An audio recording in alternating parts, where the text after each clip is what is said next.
Before we go on, please like the video. It's good to have this discourse out there. It's something that we just don't get enough of, and because of that, in either direction, people sometimes aren't well equipped to make the right decisions when it comes to themselves.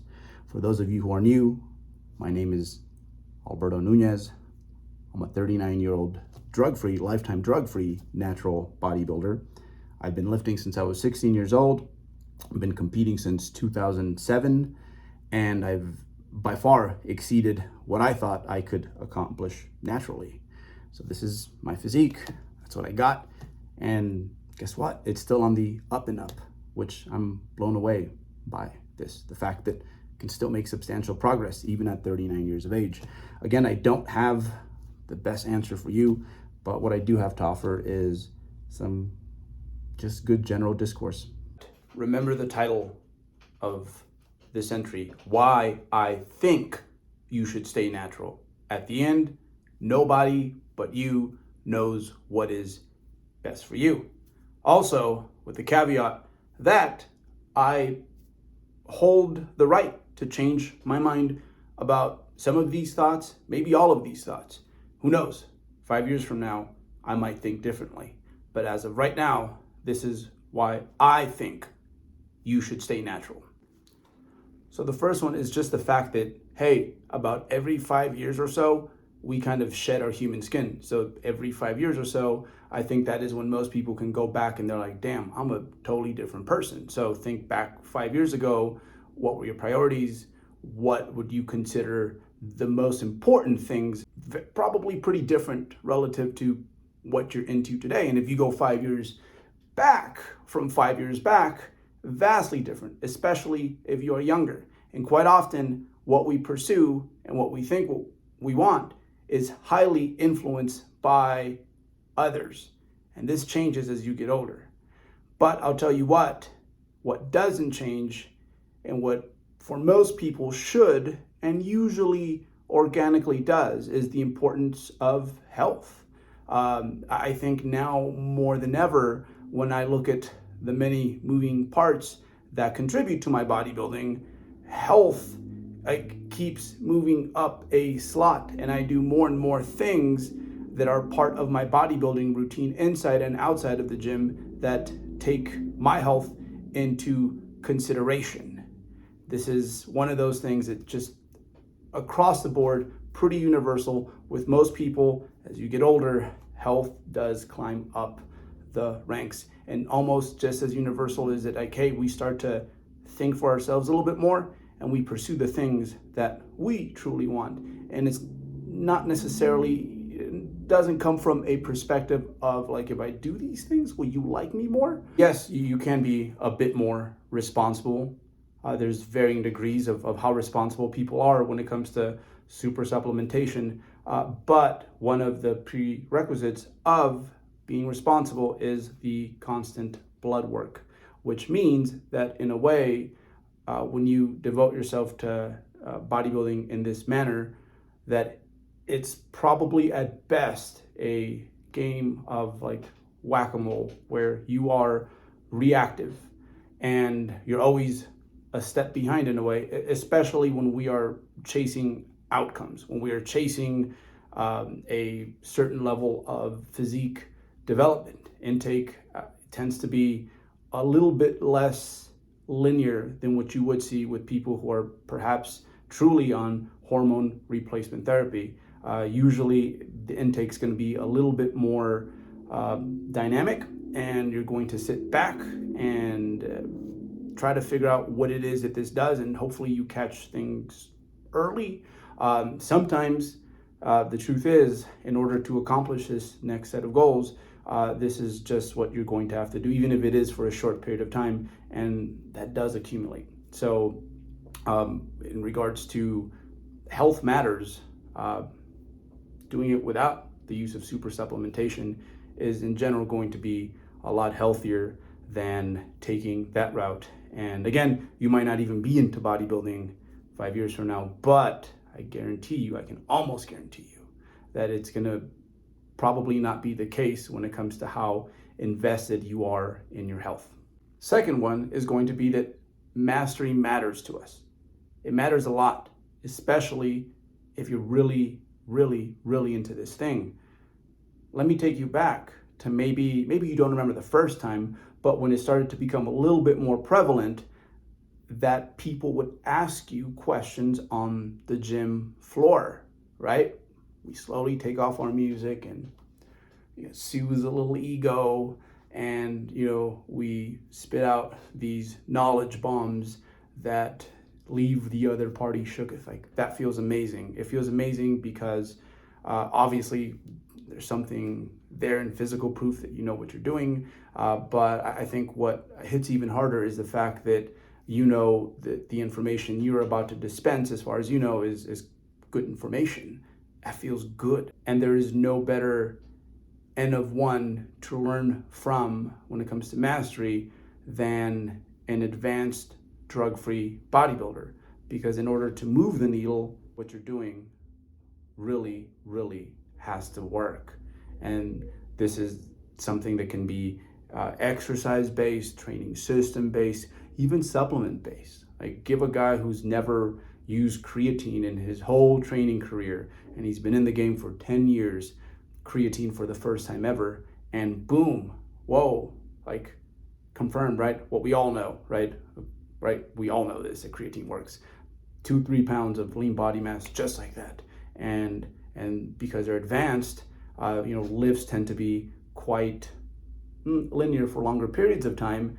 They start to see things creep up slowly because of the creatine. So there is no canvas like an advanced drug-free bodybuilder to really give methods a test run and see if they in fact work as we think they might work. See, advanced drug-free bodybuilders, they can't just marinate in time and have things happen for them the way a beginner might, the way an intermediate can still get away with. Sure, there might be a few things wrong with their interventions. They still progress, maybe not as efficiently as they could have had we fixed those things, but they're still going to make progress. Once you're an advanced bodybuilder, it's like, you better get your stuff right.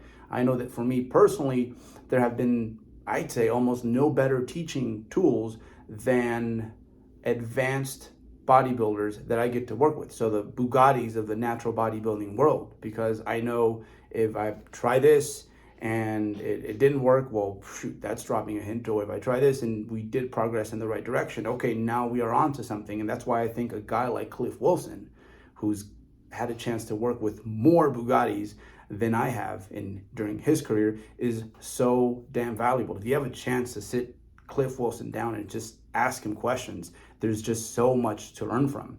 He might not be able to pinpoint the exact causations for the result. However, what he can do for you is not the Hubble, because now there's a James Webb, the James Webb telescope into the right direction.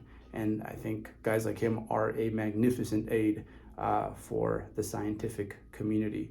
And in your case, maybe you're not a coach, but when it comes to really mastering your craft, the advanced version of yourself is going to teach you so much, not just about bodybuilding, but it gets to the point where this is where the real life lessons come in. And if you really, really want to master bodybuilding from a training perspective, from a nutritional perspective, from a planning perspective, there's no phase that is rich when it comes to what you learn like the advanced phases of your bodybuilding. All right, so the third one, and I think this is probably the one that to some of you is going to probably be the most powerful part of this argument, because still a big part of what we want here is, yes, there's the romance of getting to know yourself, learning more, but we want that end result. And I think one thing that's becoming more apparent to me is that while it takes a lot of good work, a lot of good accurate work to get things to move in the right direction, when it comes to just maintaining the physique that I have right now, it doesn't take a whole lot.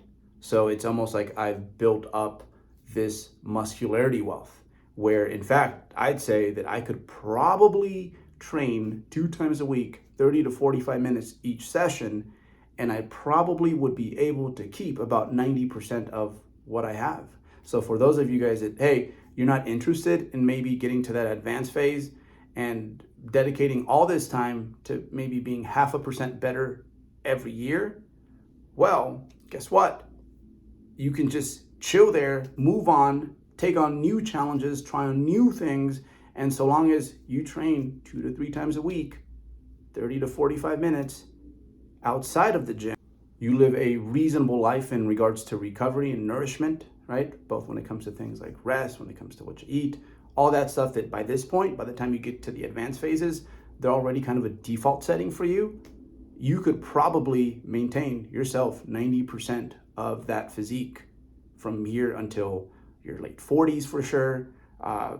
Dare I say, it's getting to the point where, shoot, I wouldn't be surprised if this also is something where we can include your late 50s into the equation as well. And it just keeps moving back every year as we see examples taking modern day approaches and applying it to their situation. And athletes are just lasting longer and longer. So I wouldn't be surprised if you're right here in your 20s right now, and by the time I'm in my 60s, I look for, like, the most part the same. On that note, this is not to, again, I must repeat, this is not to discredit people who use. Some of my best supporters use, and they would tell you, the responsible ones for sure would tell you that, hey, you know what? A lot of these things that you're voicing, I've thought about, and I agree. These are things that someone who, as a young person who's at the crossroads, should probably think about. In review, the first two kind of intertwine. Your interest, they evolve and change over time. And then also there is a health risk component with using, and because we tend to change our minds and grow as people, it might not be worth it to you 10, 15 years from now. It might not have been worth it to you. So those are the first two. And finally, the last one is that by going down that route, there's a good chance that, by the time you get to be in your 50s, you're not going to look like your peak self, nor should you actually try to, I'd say, at that point. And in some element, you are kind of trading your 50s for your 20s, which honestly, in hindsight, as I get older, I look at my 50s now and I'm like, I'm very excited for my 50s. I can't believe I'm saying that, because I would have slapped me right now for saying that in my 20s, because again, I couldn't see as far back then. See, in my 50s, my health and wisdom elevators, they'll kind of like do this. Or I guess my physical fitness and wisdom elevators, right? It's like, yeah, physical fitness is probably on the decline. I might be as good of a bodybuilder, but I'm not gonna function systematically as well as I did when I was 20. Nevertheless, it's like they kind of meet at the sweet spot right before they start doing this. And that's when life gets really, really freaking good, is your 50s. And that's just what I, again, predict as of right now, August 29th, 2022. Again, I'm allowed to change my mind on things, but as of right now, this makes a lot of sense to me. In my 50s, my money will be right. So a lot of the constraints that I might have experienced in my 20s and even now, I might be a little bit more free in that regard. Also, I will be doing only the shit I want to do at that point, because I've really gotten to know myself, part of wisdom. So again, financially be in a good place.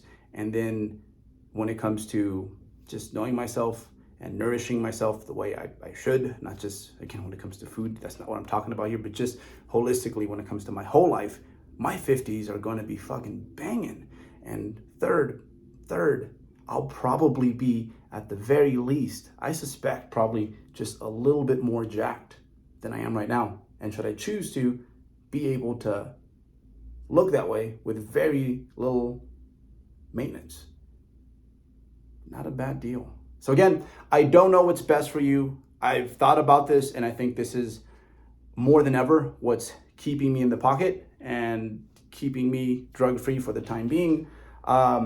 Again, I don't know what's right for you, but hopefully this gave you a few things to think about that maybe you haven't really thought about before.